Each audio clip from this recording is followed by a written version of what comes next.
What's up, boys? Hill vs. Rountree just took place yesterday in the morning time in Azerbaijan. Overall, shit card. A lot of decisions, very boring. There's moments. I streamed the whole thing. I did a live fight companion for all the fights. I streamed the whole thing. I watched the whole thing live in one sitting. And all I can say is that there's a few times I almost fell asleep, including in the main event, which is surprising just seeing how these two, I expected there to be fireworks, and I expected there to be a huge, great performance masterclass from Jamahal Hill. And yeah, so overall, shit card. It was crazy. It was how underwhelming it was, and I expected there to be a lot more fireworks on this card and a lot more finishes, but man, did this card just underdeliver. I mean, it feels like every fighter out there was just fighting for it to go down to the wire. They didn't want to fight and try to prove themselves, try to get a finish, trying to impress everyone, try to get that 50K bonus. Turns out nobody wanted to fight for that. Nobody was fighting to get the finish. Everybody was fighting for a paycheck. No one was trying to improve themselves except Nikolus Motta and Nazim Sadykov. That was a crazy fight. Both went out there and put everything on the line.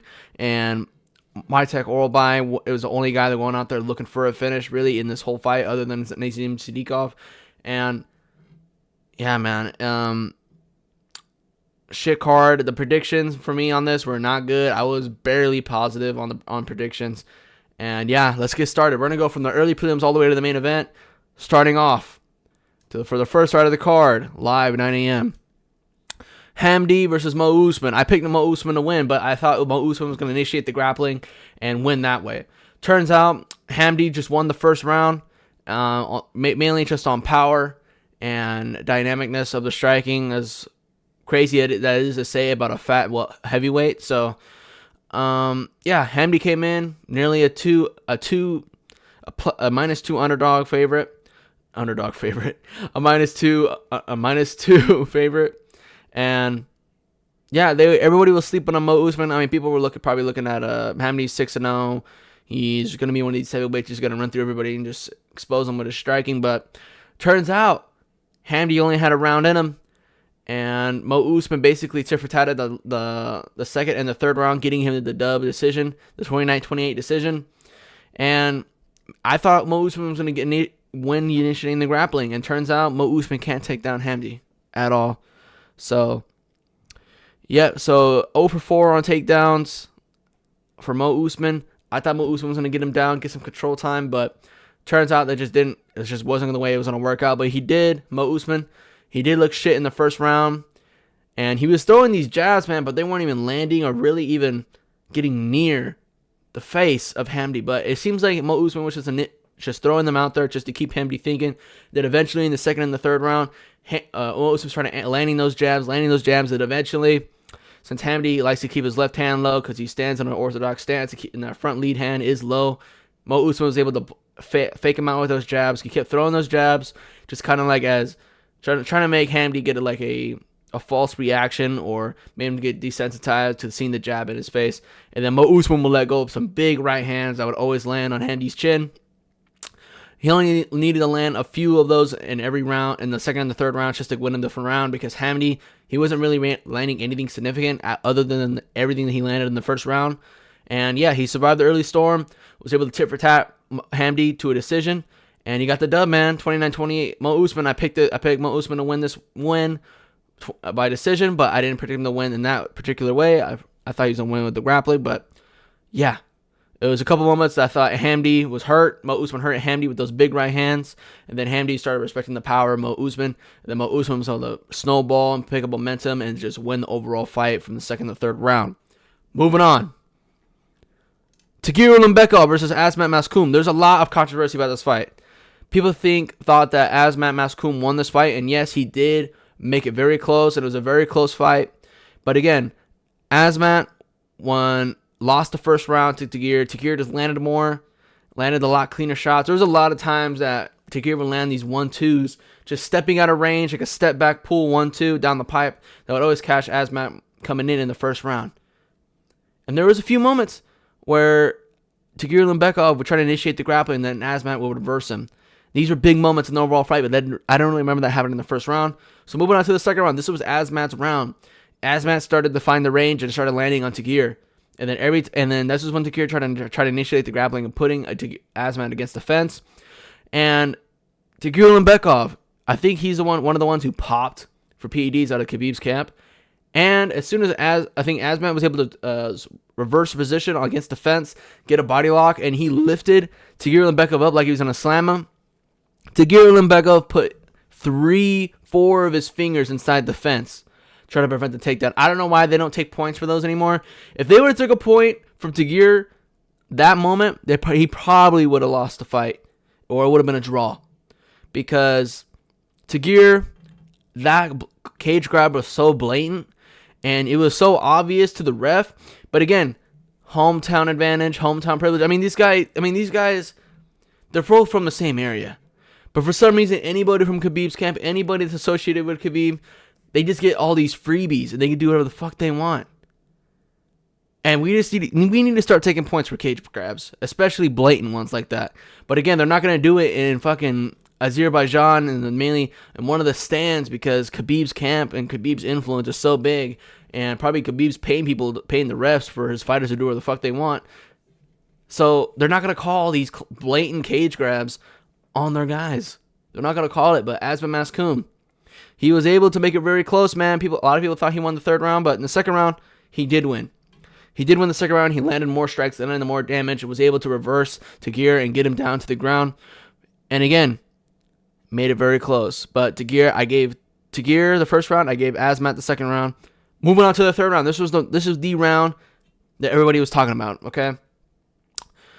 So again, very tit for tat on the feet, going back and forth. Azmat was able to get Tagir down with some crazy reversal takedowns, but he did nothing with it. There was no control time, no damage, scored on the ground. But Tagir was able to get back up and basically get control time against the fence. And then he was able to land on the feet a lot more than Azat Maskum. Tagir was landing more damage. He was landing big uppercuts in the clinch, knees in the clinch. Azmat will return uppercuts in the clinch, and then Tagir would just land the 1-2s and the right hands on the pipe, always on Azat Maskum in that round. So, and then even though Azmat was able to reverse and get Tagir down, he did nothing with it. And this is damage-based scoring. So I ended up giving Tagir the first and the third round 29-28 decision. I thought Tagir was going to win by decision, and he did. 29-28 for Tagir and Ulanbekov. People thought that Azmat won, but the thing is, he just didn't do enough. If he would have landed a few more shots on the feet and landed more damage, then yes, it probably would have been a draw, or it would have been swayed in his favor. But again, I'm not going to say Khabib bias in this one. It's there a little bit, but I don't think it was that blatant, or the decision was that bad to where we would see the Khabib favoritism. 29-28 Tagir Ulanbekov. But this is where actually the Khabib favor comes in. They gave Tagir Ulanbekov, two judges gave Tagir Ulanbekov a 30-27 scorecard. 30-27 scorecard. That is blatant robbery scorecards. Robbery scorecards, Khabib favoritism scorecards. And it's just honestly, the UFC is so corrupt in these fucking third world countries, so bad, to where anytime a Khabib guy is fighting, or anybody's last name that ends with an OV or OV or EV, they're getting these crazy scorecards to where it's like, oh, he won the whole fight, man. There wasn't even a chance that Azmat could do anything against Tagir Ulanbekov. Those two scorecards were fucking blatant Khabib favoritism scorecards. Khabib paid for scorecards. And honestly, anytime, I don't want any of Khabib's guys fighting outside the United States. Because, man, these guys get too much favoritism outside and around their home turf. Even though Azmat's from the same area, Khabib has a bigger draw, my guy. And anytime they're going to give Khabib's guys 30-27 wins. They're going to give him 50-45 wins. They're going to put crazy scorecards of the lean in their way. Those 30-27s, yes, I'm mad about those. But it does not mean that Tagir Ulanbekov did not win 2 rounds off of Azat. So, yeah, 29-28 as Tagir. I picked him to win this way. And so far, I'm 2-0 on picks. And again, dude, those 30-27s are so crazy. And I think, honestly, Khabib's guys should not ever fight in their territory. Because if they're fighting anybody else in their territory, an American, a Brazilian, there is no way in the world that if this fight goes to decision that the opposing party is going to win, because even though they clearly would win or clearly have made it a lot closer fight than what than what the judges say. So yeah, man, Tagir Ulanbekov, I picked him by decision, but man, those 30-27s were straight fucking bullshit. And there is a world where Azat does win if you landed a little more strikes in the 3rd round. But again, moving on. Irina Alekseeva versus Klaudia Sygula. Irina Alekseeva, they call her the Russian Ronda, and she is the Russian Ronda because she's a fucking fraud. These odds right here, minus 225 favorite, coming in, were straight bullshit in this fight. Irina Alekseeva is ass. She's boring. And she is honestly put on one of the worst performances I've ever seen from a women's fight, dude. So of course the manly looking woman, the primary grappler, I'm like, all right, she's gonna beat this clearly woman-shaped figure of a woman right here from Poland. Clearly looks like a woman. This one does not. So I'm like, hey, I'm gonna use my MMA math and just say this manly one wins. No, the Russian Ronda, the fraud Ronda, the fucking ass Ronda is terrible. She's terrible. Klaudia Sygula, she didn't have a really good debut, but she looks like she improved, and she basically put a whooping on Irina Alekseeva. I picked Irina Alekseeva by whatever she wanted, because I didn't put him too much into depth. I'm not going to watch women's MMA fights to predict them. I'm about to start doing the Lucas Tracy coin flip for these fights and put a detailed prediction on the boxing channel. But, again, man, Irina Alekseeva looks like like a Roman Kopylov was a teenager, kind of. But Irina Alekseeva gets exposed. The odds, I don't know, man. They were thinking the same thing I was. Anyway, moving on. That was the first prediction I lost. Daria Zhelezniakova versus Melissa Mullins. Melissa Mullins beat Daria Zhelezniakova before, but turns out Melissa Mullins is terrible as well. And yeah, it's like these actually women looking, well, they actually both look like women, but of course, the striker beats the grappler this time. Yeah, surprising. Yeah, whatever. Ismail Nurdiev versus Jooyung Park. Nurdiev, okay, this was a crazy fight because this should have been a DQ. Should have been a DQ win for Jooyung Park. But, of course, anyone's last name that ends with an Ev is going to get these favoritism in this fight. So, first round, Ismail is doing very good. And this is where it comes in. I'm not going to say Nurdiev is a shit fighter because he was landing the better shots in the first round. And I picked Jooyung Park to win by decision. But seeing Nurdiev is his shots and his shot accuracy in the first round, I was like, damn, dude. It looks like Jooyung Park's probably going to lose or get knocked out. But Ismail Nurdiev was able to win the first round. Second round comes. Ismail Nurdiev, I think Jooyung Park does a takedown against him against the fence. Nurdiev steps out of the takedown and lands a flush knee in Jooyung Park's slit. Before this, Nurdiev landed an eye poke in the first round, landed another eye poke in the second round, and then he lands a knee while Jooyung Park is grounded, both knees on the ground. Nurdiev steps out of a takedown and knees Jooyung Park right in the fucking eye. And his eyes may be small already, but bro, that motherfucker was closed. They're already almost closed, but man, you couldn't even slide a credit card in there. That motherfucker was closed, bro. It was closed. Like, I don't know, man. It's like someone like closed his eye and put a zipper on and zipped it shut. It was that closed. And Jooyung Park. I mean, right after Nurdiev kneed him, he tried to pull that Anderson Silva when he flying kneed Michael Bisping after the bell. Anderson Silva like jumped up on the cage, and then Ismail Nurdiev did the same exact thing. He thought he won the fight, and then he jumped up on top of the cage, started celebrating, like yeah, getting all hyped and shit. But I don't know what he was doing, man. I think what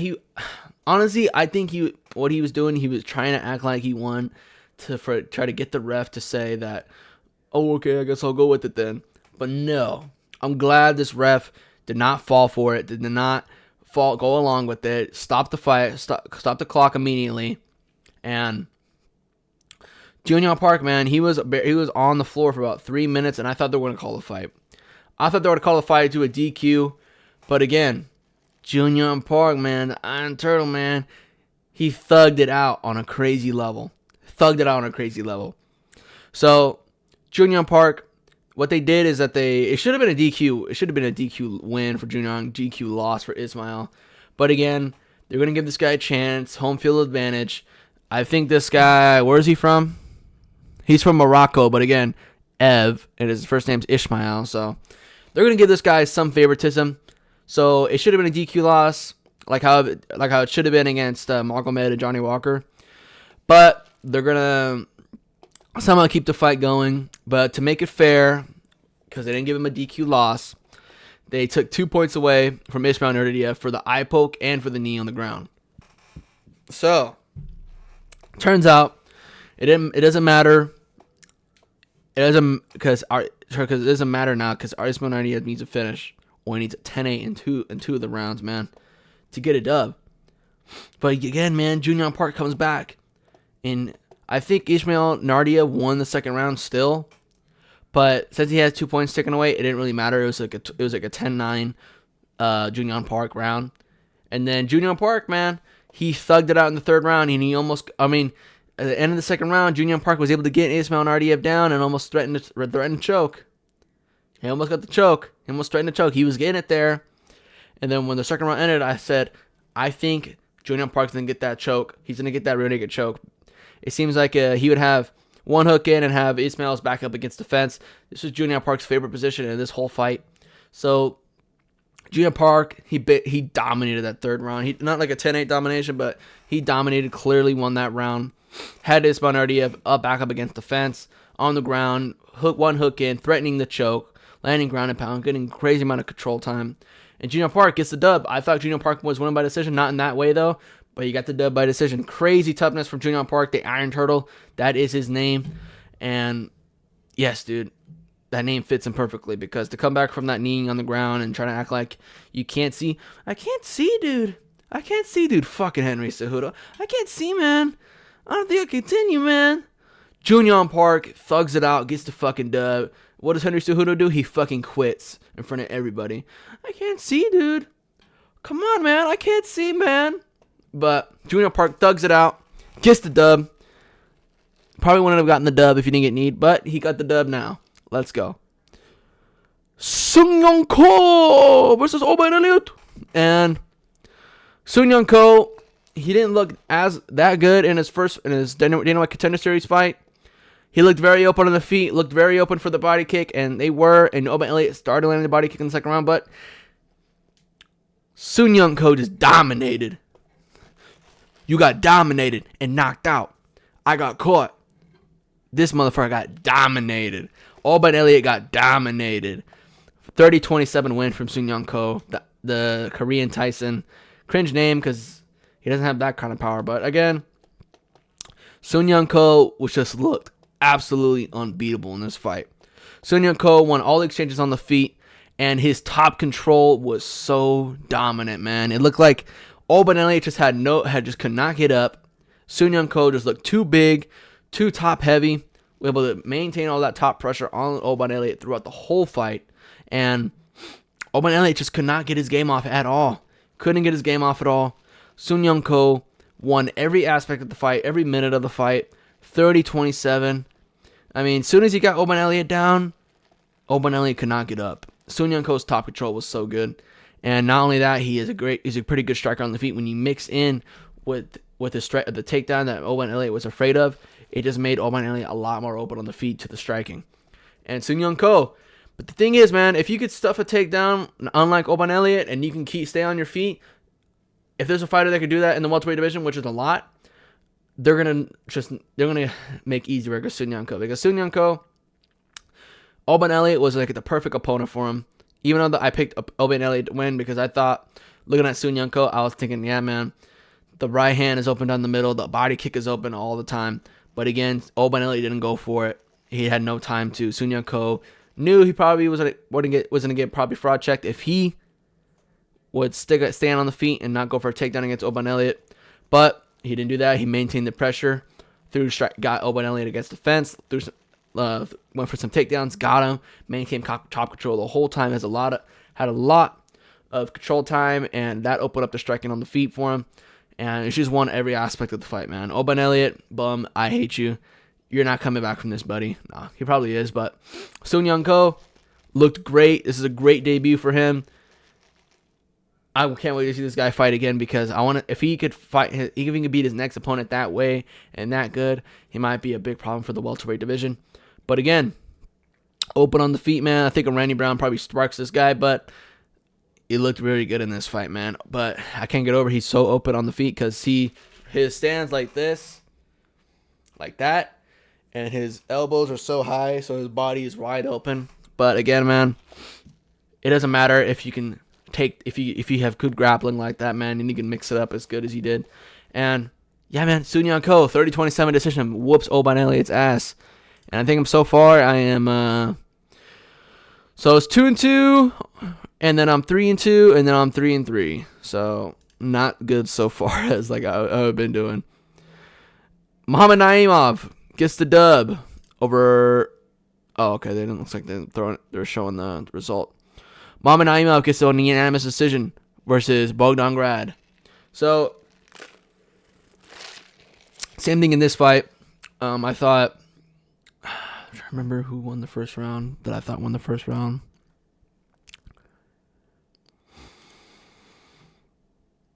I'm trying to remember who won the first round, but I know it's a 29-28 decision. I think Mohammad Naimov won round 2 and 3, and Bogdan won the first. Bogdan came in, he looked really good. No, Mohammad Naimov won the first.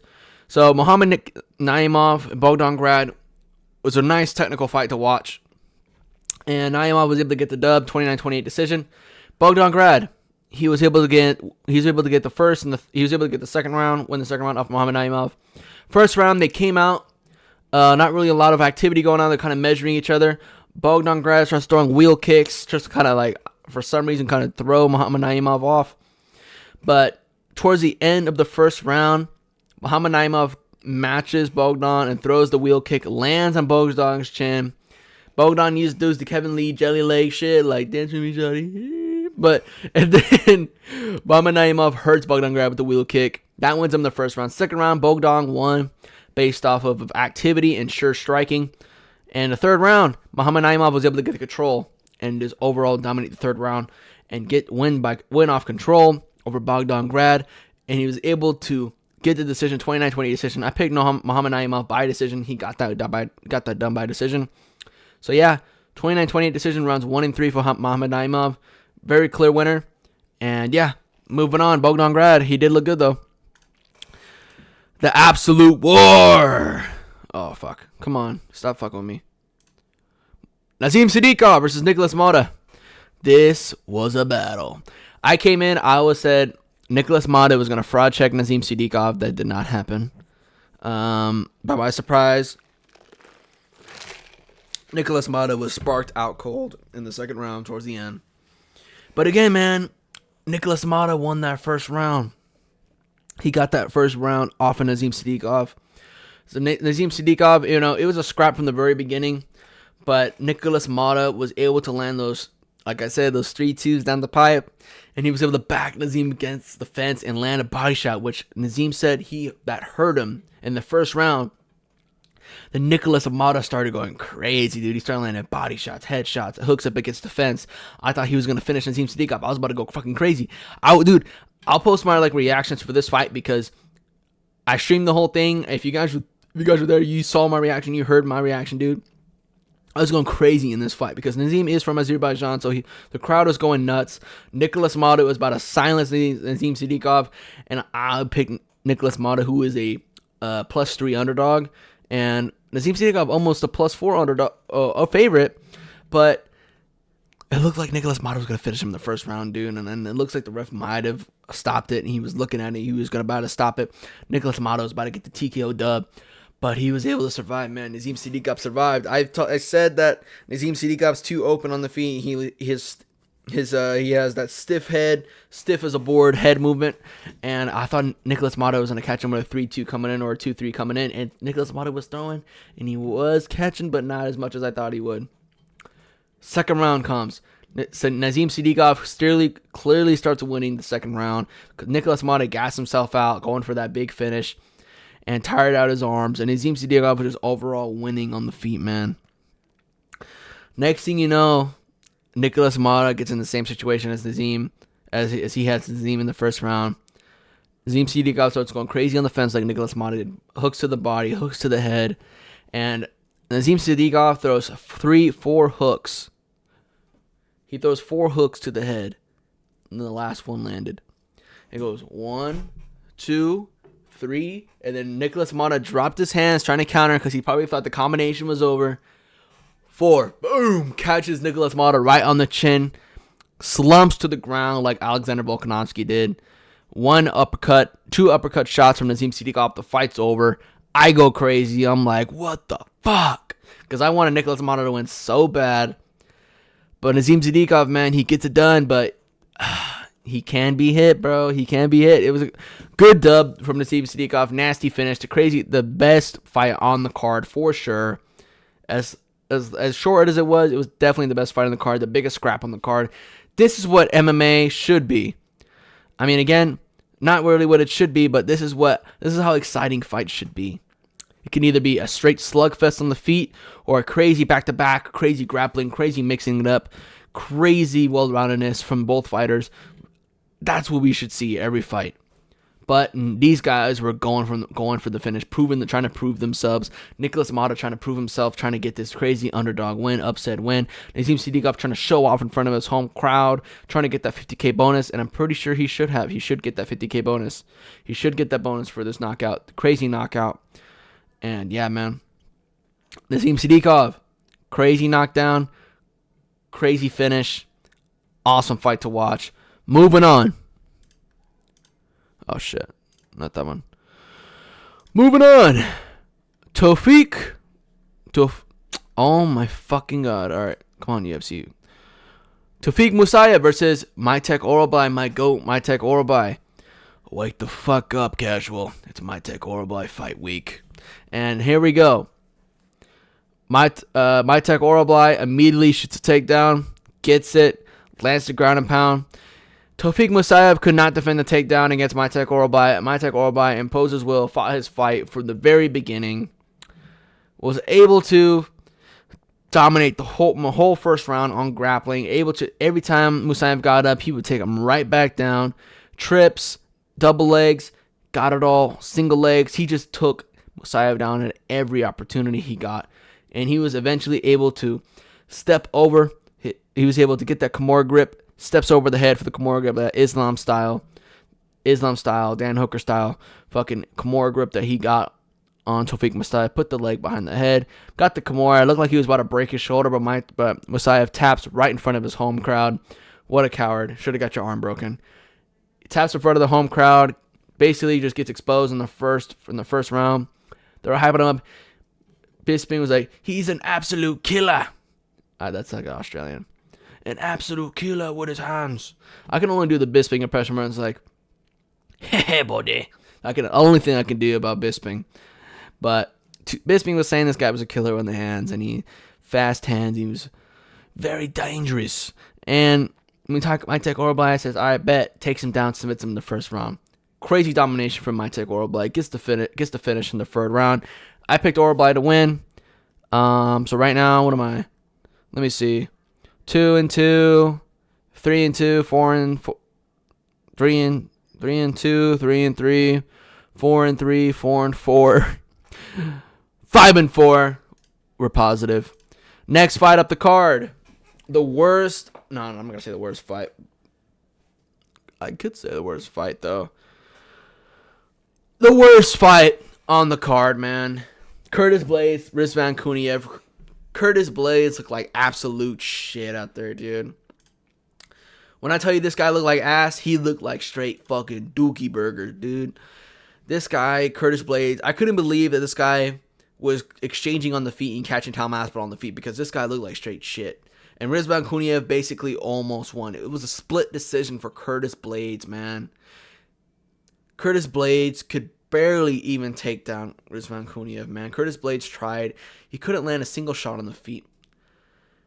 Oh my god. I don't know how he gets that many total strikes because I do not remember Curtis Blades landing that much against Rizvan Kuniev. Oh man. Curtis Blades looked like straight dookie out there, man.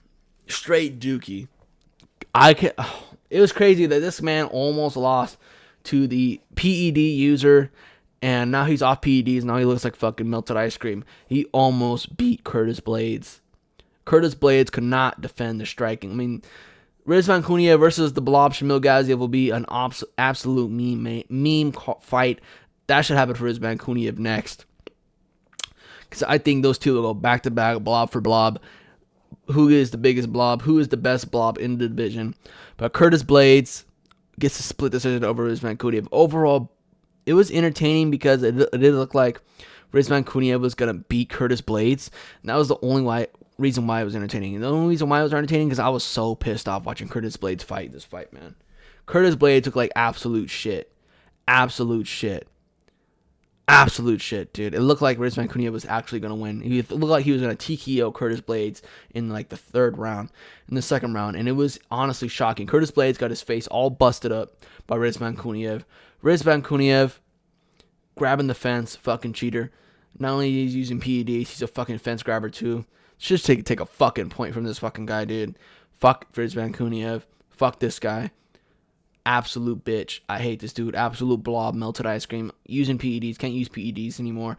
And now he's grabbing the fucking fence. Fucking bitch. I hate this dude. But Curtis Blades gets the dub. Split decision over a shit fucking fight, dude. Honestly, Rizvan Kuniev, it looked like he was going to win. Looked like he was landing all the big shots on the feet on Curtis Blades. Curtis Blades wore most of the damage on his face. But Curtis Blades was able to get the first round and the third round. People thought that Rizvan Kuniev won, but he did land more. Curtis Blades did land more on the feet in the third round. He did get more control time. And overall, he was able to win the overall fight, the first and the third round. But Rizvan Kuniev, man, Curtis Blades made this fight way too close.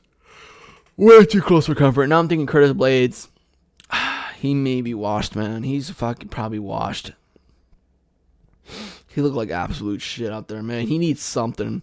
He needs to get a fucking fire lit under his ass cheeks because, bro, this is a terrible performance. Terrible performance. If Curtis Blades lost this fight and I was Dana White, I would have cut Curtis Blades from the UFC.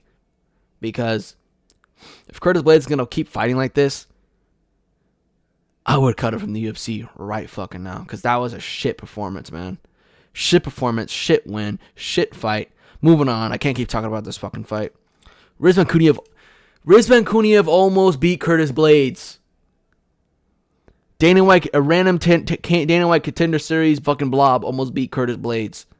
This fat melted ice cream piece of shit right here almost beat Curtis Blades. Curtis Blades is a number 5 ranked heavyweight in the world, and he almost lost to this fucking random guy. Fucking absolutely insane. A disgrace. Curtis Blades, you should be ashamed of your fucking self, man, because, man, that performance was shit. Moving on. Rafael Fiziev versus Ignacio Bahamondes. But I got this fight right, though, so I'm 6-4. Rafael Fiziev versus Ignacio Bahamondes. I got this fight wrong as well. I thought Ignacio Bahamondes and his team were smart, man. I thought that Ignacio Bahamondes was going to use his long-ass legs, his long-ass arms, was going to beat Rafael Fiziev. I thought he was going to beat him by decision in the third round, just overall winning the fight. I thought Ignacio was going to start with those teep kicks early. He was feinting them, like making Rafael Fiziev flinch at them, making Rafael Fiziev, whatever the fuck. I thought he was going to make him get teep. I thought he was going to get teep Rafael Fiziev the whole fight. I thought he was going to teep Rafael Fiziev. Keep him at distance. Use the teep kicks, because for someone who is notorious for looking bad in the third round, why are you not investing in the body very early? Why are you not investing in the body early to make that third round gas of his even worse? Rafael Fiziev was paced, had a full camp for this fight. He paced himself the whole fight, and then overall that determined his performance to be overall decent. Looked like he didn't slow down at all in the third round, because he was barely really going for it as much in the first and the second round. So yeah, he was pacing himself good. He knew that he has a problem with looking bad in the third round and slowing down in the third round because of his first and second round pace. And yeah, he slowed himself down in this fight. Went tit for tat for Ignacio Bahamondes. Early on, he was getting caught with the boxing on the inside pocket boxing. And that Rafael Fiziev was able to land those hooks to the body, hooks to the head, straight twos down the pipe, and lead hooks, catching Ignacio Bahamondes. Ignacio Bahamondes, man, I thought that he was going to keep Rafael Fiziev at range. I thought he was going to keep him at range with the teep kicks, keep him at range with the long, rangy striking. He didn't do any of that, man. The only thing I remember him doing for range was like a 1-2, but other than that, man, he just did not implement the great game plan at all. He basically wanted to go out there and go tit for tat with Rafael Fiziev, who is way better striker than him when you go tit for tat. But Ignacio refused to use his God-gifted ability, which is his frame and his range. And yeah, man, Rafael Fiziev was able to tit for tat, probably a 30-27 win for Rafael Fiziev. I'm pretty sure that was the scorecard, a 30-27 win for Rafael Fiziev. Won all 3 rounds. There was moments of success for Ignacio Bahamondes, but I just can't stop thinking about his game plan. Because the game plan should have been invest in the body early. Rafael Fiziev initiate the fight. Make Rafael Fiziev fight. Make him fight the fight that was going to gas him out in the third round. Make him fight the pace the pace is going to serve him the most. Serve him the most. And invest in the body. And then when that third round comes, you go for the finish. You go for the 10-8 round. Ignacio Bahamondes didn't do any of that. He tried to go tit for tat with an overall better striker than him. Faster guy, shorter guy, going to get on the inside, initiate the boxing. And that's what Rafael Fiziev did. Able to get inside, land body hooks to the body hooks to the head, straight twos down the pipe. Overall, just won every single aspect of this fight. Ignacio Bahamondes did have success, but very minimal success. Not enough to really win him around. Rafael Fiziev, not only that, with the pocket boxing, he was able to land great body kicks, great low kicks. Those switch body kicks from Rafael Fiziev come so fast and they're so nasty. It landed every time he threw one. But what I can see, what was impressive from Rafael Fiziev was the takedowns. He was able to take Rafael Fiziev down 4 times in this fight. And every time he did, it looks like Ignacio Bahamondes just accepted it every time. And I thought Ignacio Bahamondes was going to at least go for some more submissions in this fight. I mean, because honestly, with Ignacio Bahamondes' long-ass legs, I don't know why he didn't. As soon as he went to his back, he was throwing up a triangle. He was throwing up an armbar against Rafael Fiziev. Rafael Fiziev is not known for the grappling. Rafael Fiziev did a great job, though, passing guard into side control just to get him out of that immediate danger. And, yeah, Rafael Fiziev, great. He did great takedowns just to overall slow down the fight, mix up the fight, try to make Ignacio Bahamondes think. Ignacio Bahamondes didn't go throwing up triangles, throwing up any submissions fast as I thought he would. And yeah, so not only that, it seems like that Ignacio Bahamondes is accepting every single takedown. And again, not using the teep kicks. He started using the teep kicks late in the third round, and I was just like, dude, it's way too late for that. Way too late for that. That should have been your game plan from the very get-go, is to invest in the body early, make Rafael Fiziev fight a fight that he is not does not serve him well, which is a fast-paced first round 1 and 2, and keep him at range. With the cheap kicks, invest in the body with the body kicks just to slow him down even more in the third round, making that third round for him just absolute hell. Then go for the finish. But Anasu did none of that. He got outpointed on the feet. Rafael Fiziev was way too fast for him. Way too fast with the body kicks, way too fast with the boxing, getting on the inside, landing the body hooks and the head hooks and the twos down the pipe. Able to mix it up against Alekseeva Muhammad, take him down. Never land some ground and pound. Pass the side control, get out of the immediate danger, land some more ground and pound. And eventually he got mount against Ignacio Bahamondes at the very last like 10 seconds of the fight, land some big elbows, got slid open by Ignacio Bahamondes by an elbow while he was on his back. But overall, Rafael Fiziev won the whole fight, man. Won the whole fight, went tit for tat, won every single round. Nasir Bahamondes didn't go in there with the best of game plans. Couldn't implement the best of game plans at all. And overall, he gets outpointed and outdone by Rafael Fiziev, man. Entertaining fight as well, though, because every time Rafael Fiziev took Nasir Bahamondes down, I was like, oh shit. And every time Ignacio land on the feet, I'll be like, uh-oh, here comes the snowball effect, here he goes. But did not happen. Rafael Fiziev gets it done by decision, 30-27 in his home country. Entertaining fight. Not as much fireworks as I thought it would be, but entertaining fight as well. Rafael Fiziev gets a dub. Moving on. The main event of the evening. And tell me you are ready. This fight was absolute shit. Nah. But it was entertaining. No. Khalil Rountree did not just get one knockdown. He got 4. He got 4 knockdowns. Let me tell you this right now. I'm starting to think that Jamahal Hill was never good.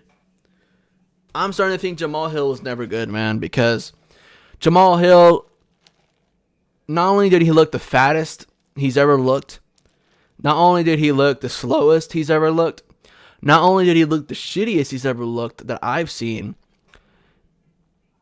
This man had the audacity after the fight to go up to Khalil Rountree. He's like, hey, man, why you running, man? Why you not exchanging with me in the feet, man?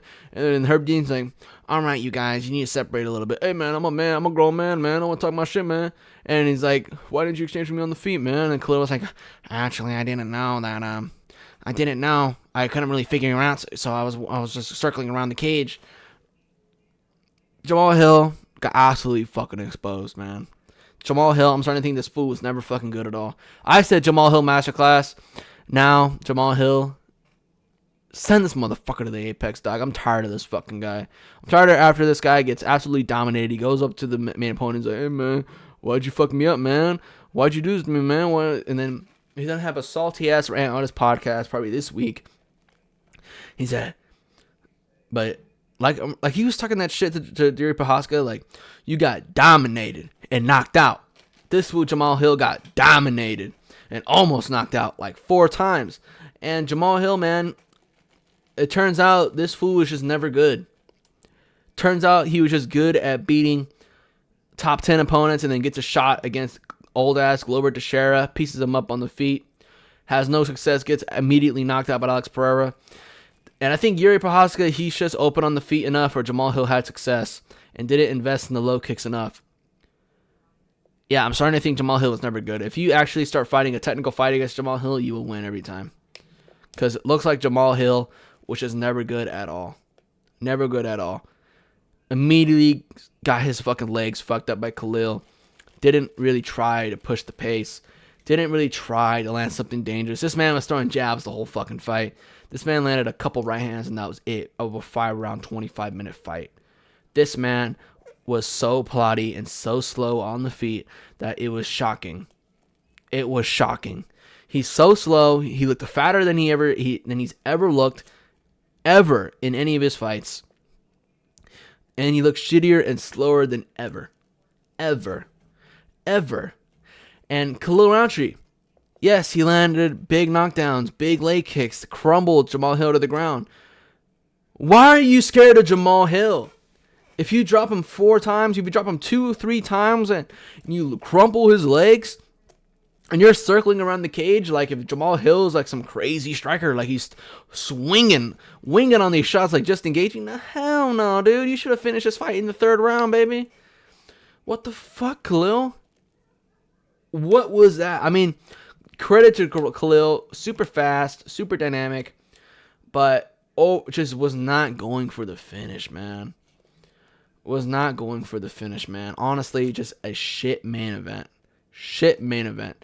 Jamahal Hill looked shittier than ever, looked boring as ever, plotty as ever. Khalil Rountree, yes, he did have success, and that was the most entertaining part, but just didn't go for the finish. I don't know what's up with this fucking guy, man. I don't know what that was. Like I said, it looks like nobody on this card was going for a finish and was just fighting for a paycheck. Nobody was trying to prove themselves. It turns out, and then now Khalil's 4 ranked in the world, dude. Crazy. Because I'm starting to think Jamahal Hill was never good in the first place. Because how shit this guy, and how chinny and how shit this guy looked in this fight. I mean, and then every time, I can't get over this. Every time Khalil will land a leg kick or Jamahal Hill will get cracked, and Jamahal Hill will go,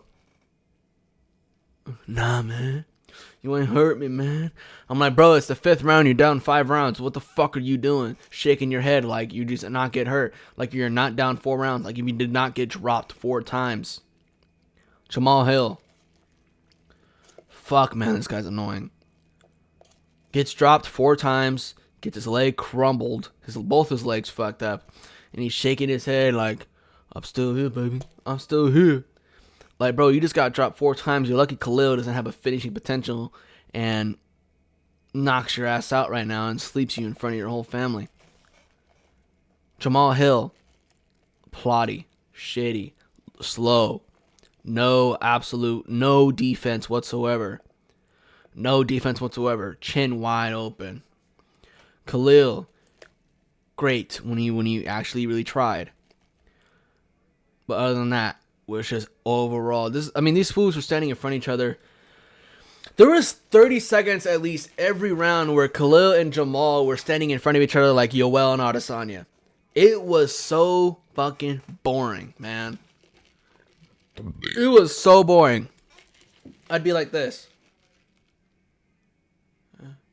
Oh shit, Khalil dropped him. Oh shit, here we go.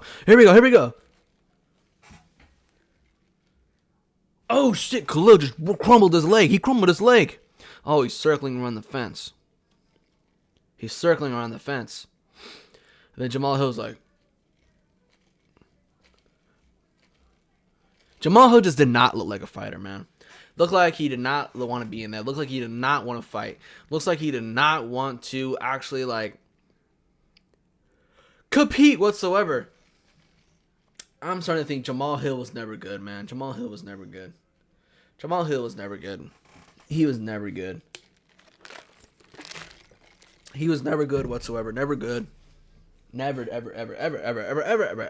ever good. Jamahal Hill made it to the top. He got gifted a title fight against Glover Teixeira. Won because Glover Teixeira is an old man. He was like 42. And Jamahal Hill just gets knocked out by Alex, knocked out by Jooyung, gets absolutely fucking dominated by Khalil. And Khalil was just not going for the finish. Every time he knocked him down, he just wouldn't go for the finish and would just circle around the cage.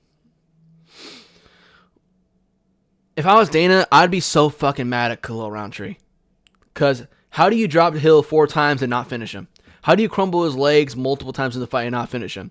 How do you basically outpoint and outdo Jamahal everywhere in this fight and not finish him? Or just have an absolute masterclass performance like against Eric Anders or something. Khalil Rountree did not go for the finish. This guy, I don't know, man. He might knock out Khalil. He's going to beat him like he owed him money. Khalil Rountree did not have that mentality whatsoever. He did for like 10 seconds and then just absolutely backed off. It's just kind of like, after this main event, I was so disappointed and so pissed that I wasted my time watching this fucking main event. Honestly, a waste of time. I mean, I got to see that Jamahal Hill was never good ever in his career and just basically beat everybody that was basically just in the top 10, and that's always all he was good for. And then I'm watching in this fight. I'm like, how did he ever beat Thiago Santos? How did he ever beat Johnny Walker? How did he ever beat Jimmy Crew? How did he ever beat these guys? And now he's at the top of the level, top 5, and now he's plodding around like a fat uncle at the barbecue. Fat ass unk. Hey man, back in my day, man, I used to get down. I used to squabble back in the day, man. That's how he was walking around the fucking octagon. Slow steps, skinny ass legs, big ass body, looked fatter as ever than he ever did. It just looks like he's not taking this shit seriously anymore, man. Shit performance. And again, like I said at the start of this fucking topic of talking about this main event, the audacity this guy has to go up to Khalil Rountree after the fight and like, hey man, why don't you exchange with me, man? Why don't you want to get down with me, man? Why don't you want to squabble with me, man? Right in the middle, man. Like, hey man, why you try to squabble down with me, shit, man? Like, you just walking around the cage, shit, man. Like, man, I thought I was winning, man. Jamahal Hill was surprised at the decision at the scorecards, man. This man thought he was winning the fight. This man thought he was winning. Jamahal Hill is the most delusional, boring, fat, light heavyweight I've ever seen. This man was shocked at the 50-45. He was like, oh no, man. This guy was running around, man. They should give me a few points for winning for him running around, man. Khalil Rountree dominates. You got dominated. Dominates Jamahal Hill. Jamahal Hill looks as shitty as ever. I mean, yeah, he dominated Jamahal Hill, but Jamahal Hill didn't get much of a fight either. Jamahal Hill didn't get much of a fight at all.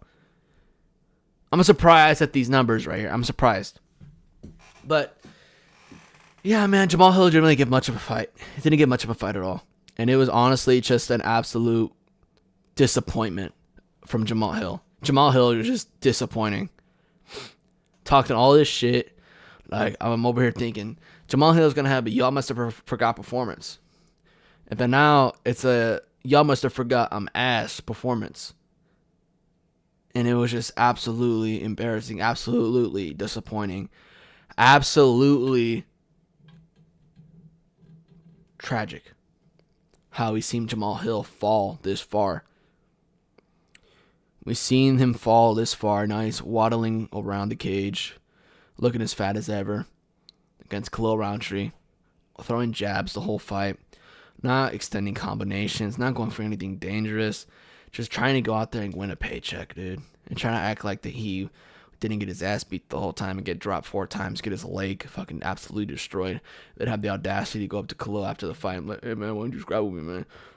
Hey man, I thought you was down like that, man. I'm like, bro, you got dropped 4 times, man. You got fucked up, man. What are you talking about? It's just the saltiness that pisses me off from Jamahal Hill and not acting like he's the fucking good best light heavyweight in the division after he puts on shit performances and after he gets knocked out. I'm done with this fucking guy, dude. Jamahal Hill was never good. Never good whatsoever. Never should have won any of his fights whatsoever if he's looking like this, bro. So Jamahal Hill, never good. Khalil Rountree is good. Can mix it up. And, yeah, man, it was just the inevitable for Jamahal Hill. The inevitable. Yes, he won the championship. He was a former UFC light heavyweight champion. Jamal, sweet dreams, Hill. Is an inevitable, man. So, yeah, Khalil Rountree gets it done by domination, and Jamahal Hill disappoints everybody in the MMA world. That was the overall fight card. Boring fights, too many decisions, too many absolute shitty decisions, and just making me fall asleep, especially this main event. I thought they were going to make up for this main event. Not only did I add this main event, Jamahal Hill had the longest walkout ever, and the most shittiest walkout song I've ever seen. Let me add one more thing. ESPN, 4 minutes of ads before each fight, man. What is going on? Why do I have to wait 4 minutes and miss the whole walkouts of the fighters? 4 minutes of ads. 4 minutes. UFC needs to separate themselves from ESPN, because if I have to watch another 4 minutes of ads just to watch a fight, I'm going to lose my fucking shit, man. I'm going to lose my shit. Because 4 minutes of ads really added to how shit this card was. The decisions, watching the decision, watching the main, after the official decision, then after that, 4 minutes of ads. Are you bleeding from your ass? Do you get hemorrhoids? Well, welcome to Irina Ozempic, the new drug that will help you get rid of your hemorrhoids. But be aware, the side effects are you will die. You will die from your ass. You will have dysentery. You can have a heart attack. You can have a stroke. Why are we getting big pharma ads while trying to watch a UFC event and have to watch 4 minutes of it? What the fuck, ESPN, dude? This card was so ass, and my overall companion experience was so shitty. Watching all those ads and just having to sit through all these decisions and just having to sit through all of that and just streaming for 6 hours. It was terrible, dude. Absolutely fucking terrible. Absolutely hatred. I have absolute hatred for ESPN. Absolute hatred for the UFC. Absolute hatred for Jamahal Hill. And yeah, man, I have to end this video here or I'm going to go fucking insane. That was Jamahal Hill versus Rountree Jr. Shit card. Too many decisions. I think on picks I went. So I lost this one. So I was, 5-4. Hold on, let me see. 2-2, 3-2, 3-3, 3-4, 4-3, 4-4, 5-4, 6-4, 6-5. I went 6-4-6 on this card, man. I did terrible on picks. I went 50-50 on picks, man. Shit! But, hey, man. Shit card.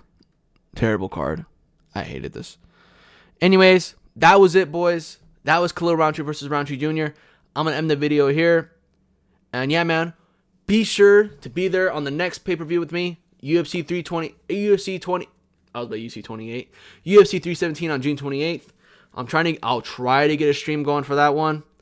And because I'm probably going to have a party here at my house watching it. Topuria Oliveira. But again, man. Yeah. I'll see you guys later. Thank you for watching. Yeah, that was it. Thank you guys. Peace.